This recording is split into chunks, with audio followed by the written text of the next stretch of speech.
Okay, it's about time for my 3-month update on the Milestar Patagonia XTs. So far, not a whole lot new to update with. I'm just about to do my first tire rotation. Typically, I do my own maintenance, but my wife works at a dealership, and all she has to do is bring the technician in for some breakfast from McDonald's, and they're gonna do it for free. That's all it costs is breakfast at McDonald's. So I'm really not gonna complain about that. They have the tools and equipment, so do I, but they have a lift and it'll be a lot easier. So anyway, as for the tires, no complaints really. They're still holding balance perfectly, no shimmy, no shake.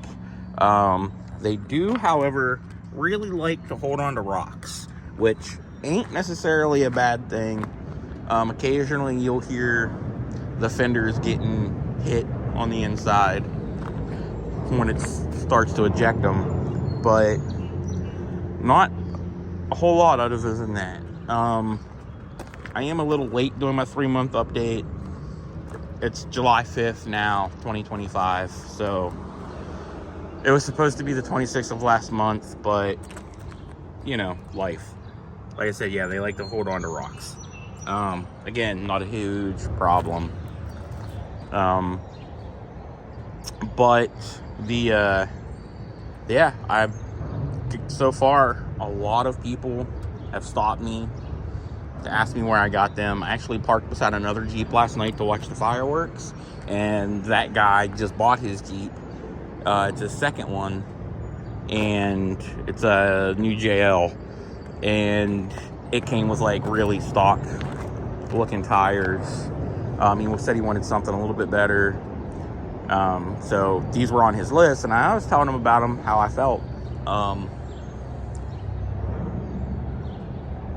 If they still have them for the same price I got them when these run out, I'm probably going to get those too. I've put a lot of miles. I don't have the paperwork for when I got the tires put on, so I can tell you how many miles I've put on them, but I can tell you that I drive 80 miles a day round trip,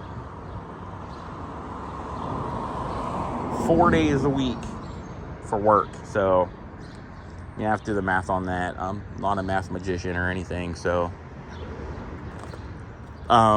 but as for hydroplaning, it rained a lot the last couple weeks. I'm in the Ohio Valley. We got a lot of rain like a week or two ago. They don't really hydroplane unless you hit really, really big puddles, but no matter what tire you hit or you hit a really big puddle, they're gonna hydroplane a little bit, and you're gonna get pulled one way or the other. Other than that though, it's about it. Like I said, nothing major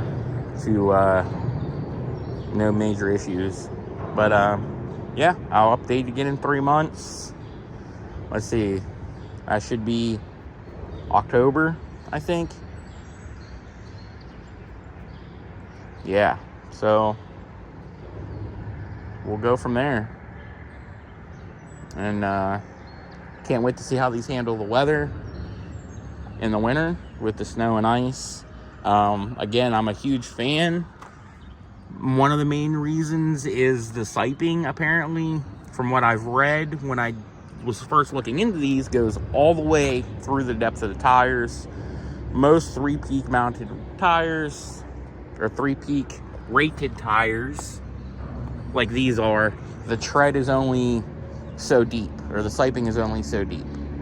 And a lot of the complaints that people have is after a year or so, once that siping is almost gone, they don't have any traction in the winter. Apparently, these siping goes all the way through the tread blocks. So, interested in seeing how they handle the ice and snow, especially when I gotta do 80 miles of that round trip in the winter. So, but yeah, no, I'll keep you updated in another 3 months.